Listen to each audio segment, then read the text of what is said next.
inguru ez formalean, ez akademikoan euskara erabiltzeak duen garrantziari buruz aritu nahiko nuke, izan ere euskarak ezin du izan eskolako hizkuntza soila. Euskarak behar du bizia, praktikoa, ludikoa eta divertigarria. Eta zentzu horretan aipatu nahiko nuke bertso eskolek daukaten garrantzia. Izan ere, bertso eskolak izaten dira hitzaren abia eta horrekin jostatzeko toki bat. Nire kasu propiora joan da, ni txikian nintzena, hasi nintzen bertsotan, bertso eskolan, eta orduan ikasi nuen zertzen bertsoa, euskara nola erabili eta nola goza ote ziteken horrekin, nola irudikatu ote daitezkeen beste mundu berri batzuk euskaratik eta euskaraz abiatuta. Iruditzen zait oso garrantzitsua dela zentzu horretan gurasoi dei egitea gaur egun halako eskolaz kanpoko eskaintza eskarga bat nola baden, eta bertan ze garrantzitsua den haiek paper aktiboa izan dezaten. Haurrak bultzatu ditzaten euskarazko eskolaz kanpokoak hautatzera gainontzeko gurasoi informazioa pasa diezaieten ere bai, iruditzen zait bertso eskolan hastea, badela kulturan hastea ere, beste mundu baterako sarbidea izatea. Bidena bar, aipatu nahiko nuke, bertso eskolan izena eman nahi izan ezkero, edota informazio gehiago nahi izan ezkero, bertso eskola sortu, edota jakin zeroteagoen gure inguruan Nafarroko bertsozale elkartera jo daitekela, bai webgunean, baita interneten eskuratu daitekeen telefono baten bidez ere. Esan nahiko nuke zentzu horretan zer ote den bertso eskola. Askotan entzuten dugu, baina akaso ez du deusekin lotzen, eta bertso eskola da euskal kulturan sakontzea, hitzarekin jostatzea, da kultur transmisioan sartzea eta bertan sustraitzea. Hori filosofikoki, baina agean eta praktikara ekarria, hobeki uler dadin, bertso eskolan atxalde batean batzen gara, eta aurrekin batera egiten duguna da, pilota bat pasa eta elkarri errimak esan diezaizkioten. Edota momentu batean kontatu ezaten nola sentituko ote lirateken eliteko kirolaria izan da. Edo ondokoak demagun pentsatzea zerote den astronauta izatea. Da beste mundu batzuk irudikatzea eta hori gainera kolektiboan egiteko aukera izatea. Bertso eskolan eguneroko bizitzarekin loturiko gaiak lantzen dira, esaterako eta adibide bat jartzearren izan liteke gazte batzuei esatea. A, zu guraso izanen zara eta zu B, alaba. Eta alabak sakelako telefonoa mobila eskatu du eta gurasoak ez dio eman nahi. Une horretan bi haur bi gazte jarriko genituzke imaginatzen, irudikatzen, egoera hori zerote den fikziozko abiapuntu batetik gauzak asmatzen eta pentsatzen nola pentsatuko ote luketen pertsonaia horrek.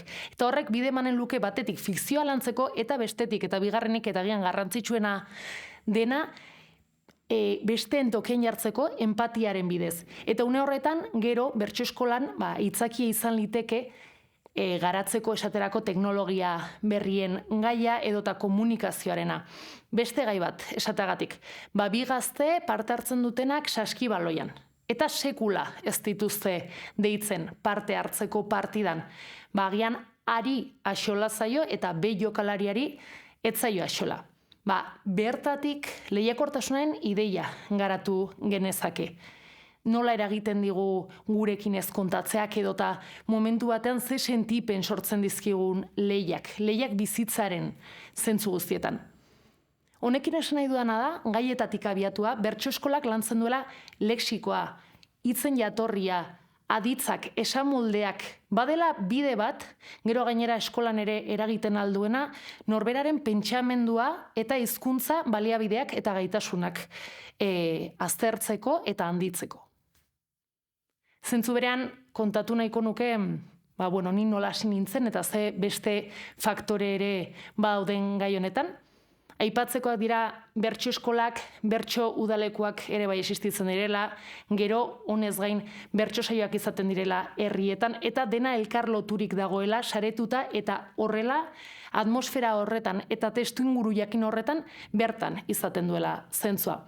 Bertso eskolak bideratuta daude LH5 eta LH6 mailetako ikasleentzat, hau da, 10, 11, 12 urtetatik hasi daitezke, hori izan litzateke agian eskolatik bultzatzeko adin egokiena, esan gabe doa bizitzako edozein unetan hasi litekela edozein bertsotan, eta hori dela aberasgarriena, baina gurasoi oharra emateko nolabait, eta aurrak xaxatzeko eta esateko bertso eskolara joan daitezen, hori izaten da adin egokiena edo.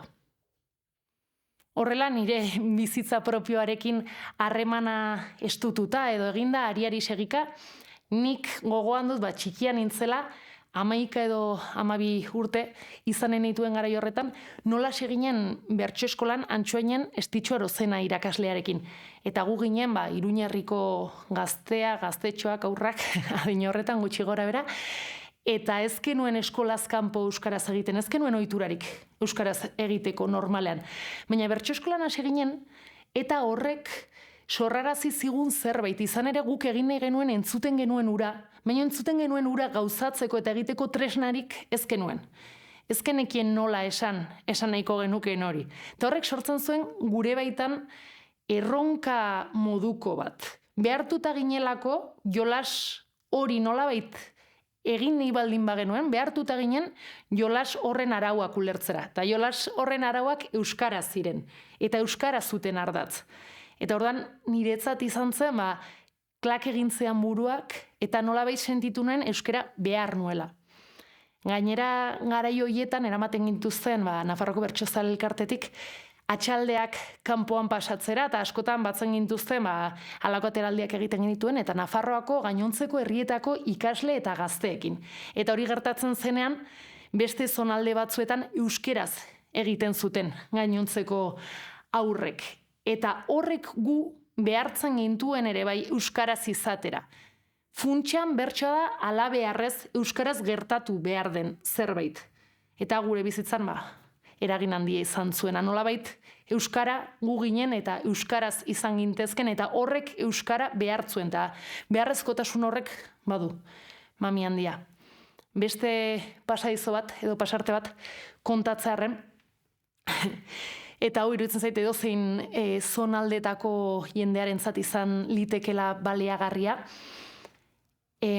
Garai batean eskolan ginela, gure azterketa, bertso eskolan ginen guztion edo, ezait azterketa favoritoa hitza esaterik ote dagoen ere, baina gogokoen genuen testa edo ziren ahozko azterketak. Eta gu beti nik gogoan dut institutuan edo esaten zuten, ahozko ez daize pentsatzen, ahoz egin beharra dugu, eta ahoz komunikatu beharra dugu, eta bertso eskolakoek gauza bera, ez esaten, toma ahozkoa, gure orduko nerabetasun horretan. Eta ziur naiz zuzenki lotua dagoela pertsuasiorako, komunikaziorako, jendaurrekotasunerako gaitasunura, hitz egiteko gaitasunura bertso eskolan egotearekin. Hori izan litzateke beste nire bizitzako parte bat edo. Eta nolabait, eta lotzearen ikerketekin eta bertso eskola ez baita soilik ze anekdota konta genitzazken horri buruz, baizik eta Miren Artetxe Euskal Herriko Unibertsitateko ikerlaria eta bertsolariak egindako ikerketa bat ekarri nahiko nuke gogora.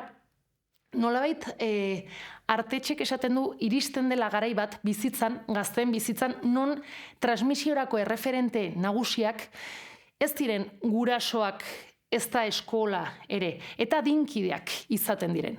Eta adinkideak izate horretan espazioak behar direla, gune propioak. Linguistikoki aberastuko dituzten guneak. Eta bertso eskola dela hori bermatzen duen gune garrantzitsuenetariko bat. Izan ere, haien arteko kohesio hori bertan ematen delako.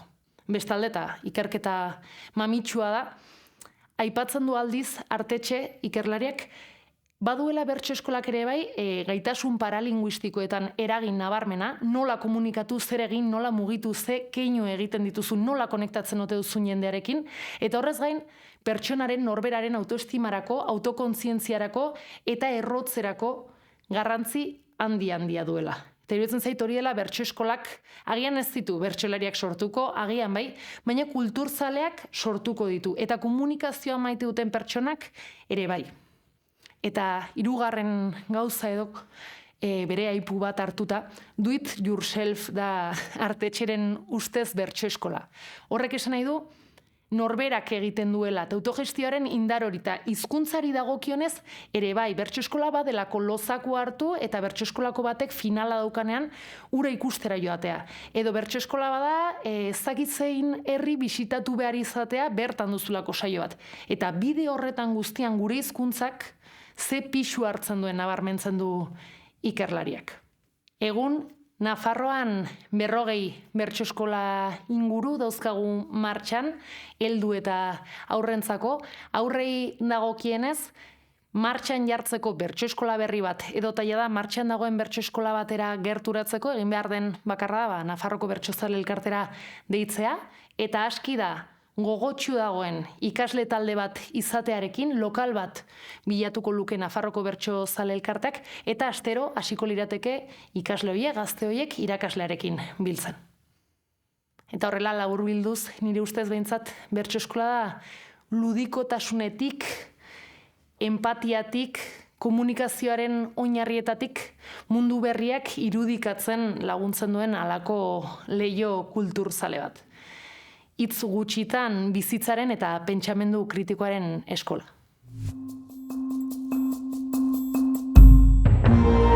Gobierno de Navarra. Nafarroako gobernua.